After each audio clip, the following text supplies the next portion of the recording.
मी राजपूत विठ्ठलसिंग बापूसिंग। मी तसं देवपूर धुळे केंद्राचं आहे, पण आता इथे स्थलांतरित झाल्यामुळे मी आता स्नेहनगरला जातो। तर माझा अनुभव म्हणजे बापूंच्या मार्गामध्ये मी 2002 मध्ये रुजू झालो। तर तेव्हापासून माझं तर कायापालट झालेलंच आहे, अनंत अनुभव आलेले आहे। माझी मुलगी प्रीती म्हणून आहे, तर ती MSc झाली होती। तर त्यावेळेस लग्नाचं सुरू होतं तिचं। तर लग्न ठरवताना त्या अकोल्याला दिलेली आहे ती। तर ते तिकडचे लोक आले आणि त्यांनी मग सगळं बोलणी झाली, आमचं ठरलं। त्यांनी मला प्रश्न केला की बा ते लग्न तुम्ही अकोल्याला करणार का, अकोल्या सासरचे त्यांचे। तर ते म्हटलंच आता मुलीचं लग्न तर म्हणजे आईवडिलांच्या घरी होतं ना, असा उलटा प्रश्न कसा बुवा। तर बापूंची लीला होती ती। बापूंची लीला अशी होती की त्यांच्या हृदयामध्ये जाऊन त्यांनी प्रतिप्रश्न केला की अकोल्याला लग्न करणार का। तर ते आता आम्ही एक 5 मिनटं आम्ही विचार केला सर्व घरच्यांनी, आणि मग आम्ही सांगितलं की बा ठीक आहे, अकोल्याला तर अकोल्याला। म्हणजे पुढे ह्या मुलीच्या म्हणजे प्रारब्धात काय होतं ते 6 महिन्यापूर्वी बापूने ते नियोजन केलेलं होतं। त्याचं कारण असं की लग्न ठरल्यानंतर मग सगळं आमचं बोलणं वगैरे झालं, सगळं हे झाल्यानंतर लग्न राहिलं 1 महिना। म्हणजे 6 महिन्यापूर्वीची घटना आहे, लग्न ठरलं आणि त्याच्यानंतर 1 महिना लग्न राहिल्यानंतर तिच्या चेहऱ्यावर पुळ्या यायच्या। तर तिने डॉक्टरला परस्पर दाखवलं। त्याच्यानंतर मग घरात तिने सांगितलं की असं माझ्या चेहऱ्यावर आहे, म्हणून मी दाखवलं।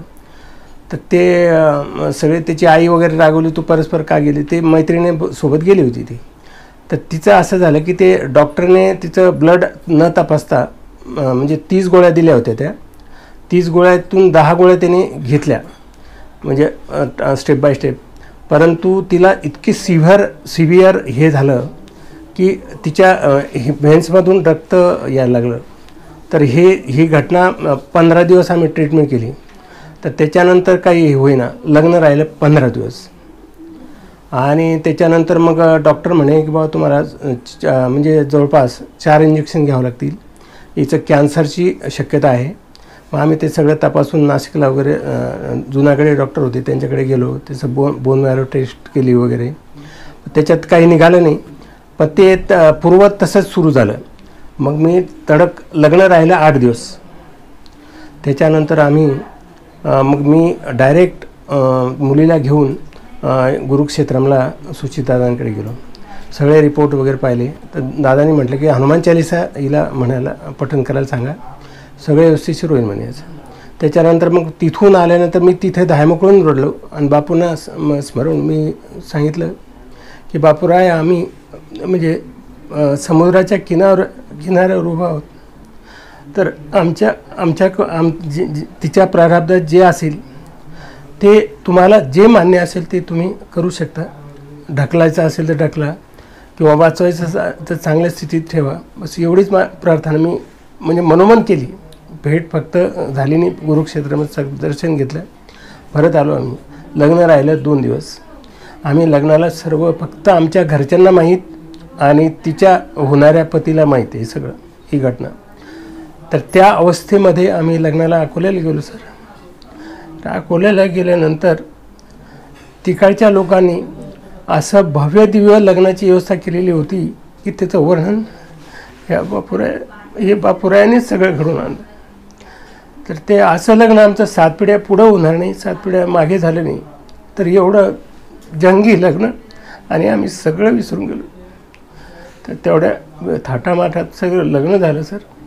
आणि ह्या मुलीचं जे आहे तर सगळं सुरळीत झालं। त्याच्यानंतर ती म्हणजे 2 महिन्यानंतर अमेरिकेला गेली, आणि डॉक्टरने सांगितलं होतं की तिला 1 वर्षाच्या आत म्हणजे इश्यू व्हायला नको, नाही तर ते आणखी परत तसं होईल। पण तसं काही होऊ नये, रुटीनप्रमाणे सगळं घडलं।